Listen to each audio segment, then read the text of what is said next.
Dr. Kelvin Owusu. We're going to be talking about why you need a health plan. Good morning, Doc. Good morning, David. It's good to see you. Good to see you, and happy New Year. Happy New Year. He's sporting a new haircut. Yeah. You know, it's part of his health plan, you know. Very, very important. It's part of it, you know. And we love it. Be happy, very rested. Yeah. It helps reduce stress. Absolutely. So what have you been up to? Well, I've actually been doing quite a bit. I went around the whole country, all 16 regions on my motorbike. So it was fun. Yeah. Wow, how was that like? It was amazing. I mean, you get to see a lot of things. Some parts were depressing. I mean, some of the roads are gregarious. I mean, terrible, very frustrating, but it was worth it. I mean, you get a whole different perspective about Ghana. You know, so it was fun. Now you did it on your own. You should join the Heritage Caravan. Definitely. Party that comes with it. I mean, that would definitely be less stressful than on the motorbike. Because you're not driving. Exactly. You know, or you're riding anything. But we need a health plan, you know, especially at the beginning of a new year. Definitely. You know, what is a health plan actually? Well, I mean, you have a financial plan, right? I mean, you have a target for the year. You want to save a certain amount. You probably want to own your own house or probably move to a bigger space. You know, you probably want to drive a new car. You know, but all those things are actually quite replaceable, right? I mean, if your car breaks down, you can't carry with you. You jump into another car. You know, but what if your body breaks down?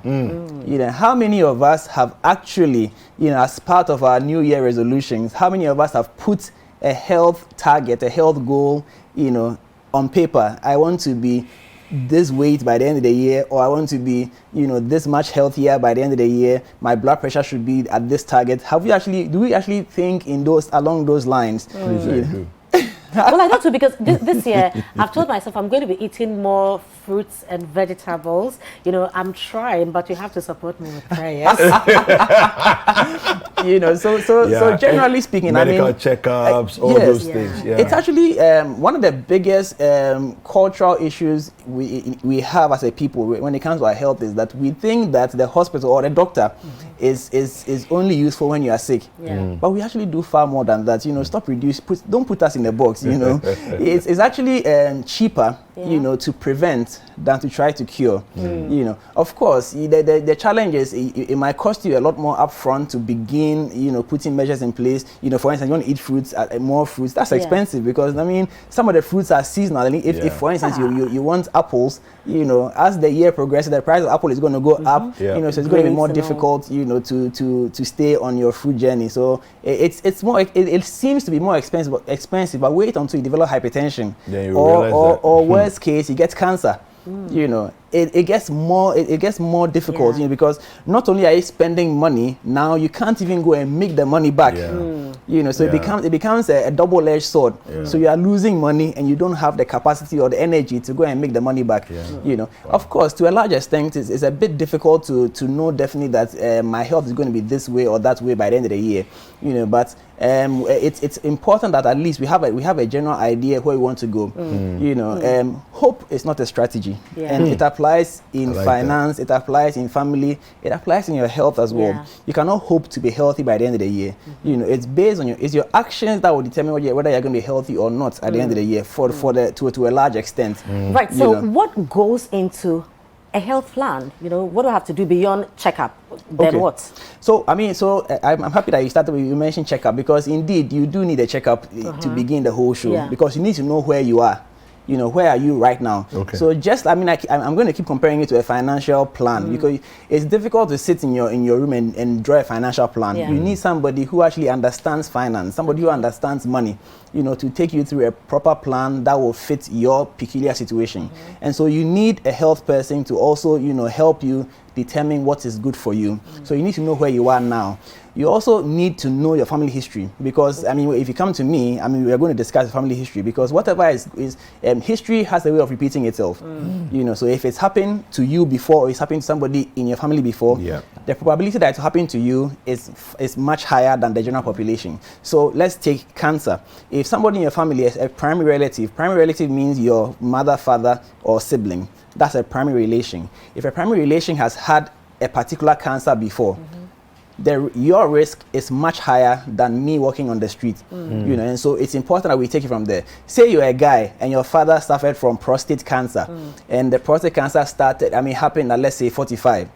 It means that the probability that you develop it earlier is higher. Okay. So you'd want to, you know, start paying attention to some of these things. Okay. So for instance, if my father had prostate, okay, and I'm a woman, does that follow the same trajectory? Does that mean that I'm prone to cancers?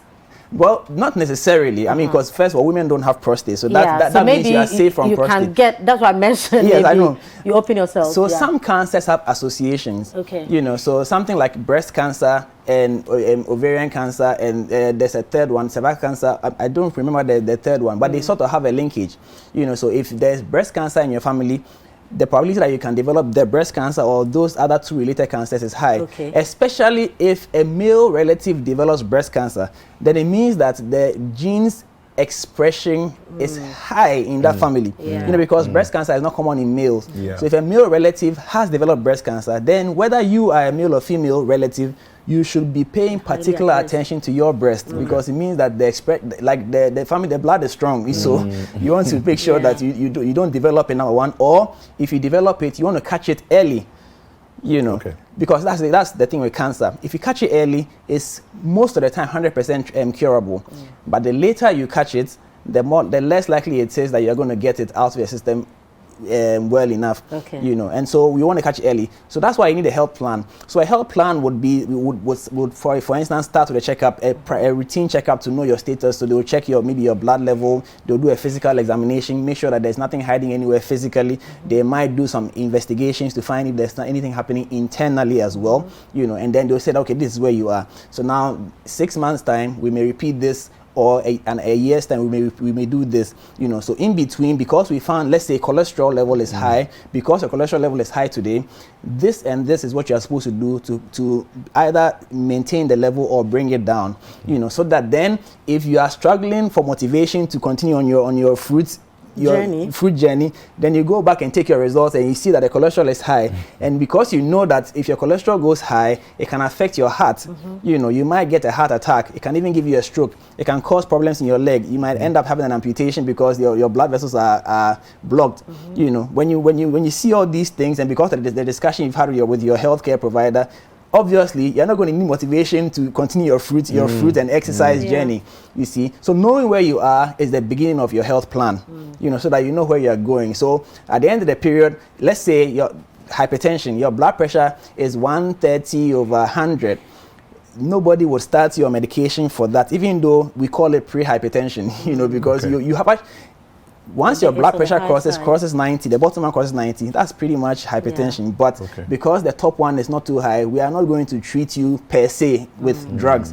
But you are hypertensive. So you need to actually pay attention to your blood pressure. How am I going to bring my blood pressure down? You know, and that would require some dietary modifications. You have to cut down your salt, you have to cut down alcohol, you have to, you know, cut down on oily foods, you know, you have to increase your physical activity, you know. So when you're doing these things, you're not just doing it because they are things you do to stay healthy. No, you are doing it because if you don't do it, the blood pressure will continue to go up, and then you may need medication.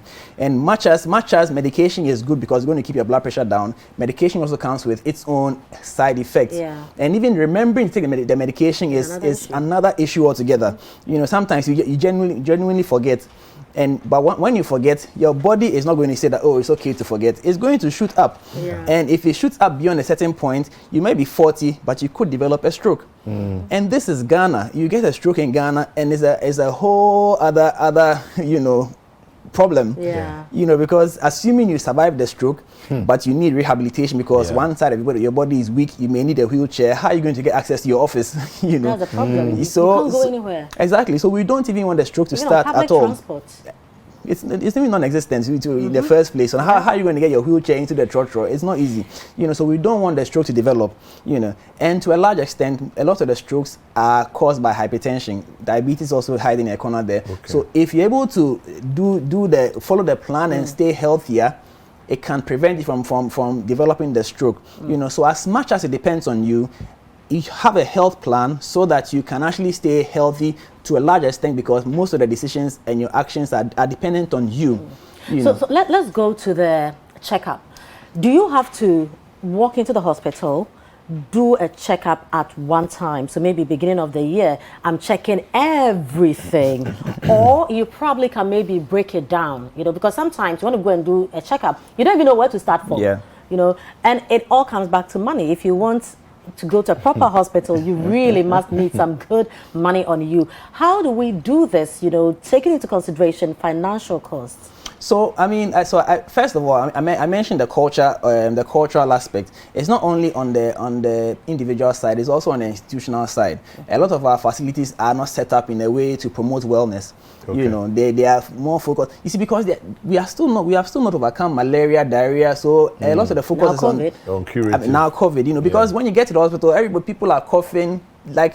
It's difficult to even handle those ones, not to talk about now the healthy guys coming in for wellness checkups. Yeah. You know, so to be honest, a lot of our hospitals are not set up in that way. But it's a lot of people are also coming, a lot of institutions are coming up that are also wellness focused, because like I said, if you invest in wellness, it shows in your life span, you know, increasing lifespan for instance, is very, very important. Now, the reason why you need a plan is because it's expensive. I mean, it's going to cost you money, you know, and so when you have a plan, then you know that it's going to cost me, let's say 500 Ghana cedis to get a total checkup, you know, so you plan towards it. It doesn't have to be done in January, but at least, like I said, once a year, you should get a health checkup so that you know where you are. Then from then on, you can plan for the subsequent events. Now, if you walked into a facility and you say you wanted to do a checkup because to know your status, some of them already have packages available that you can just buy into, you know, so they will call it a wellness this or whatever package is already available. And you pay some good money for that. Exactly. I mean,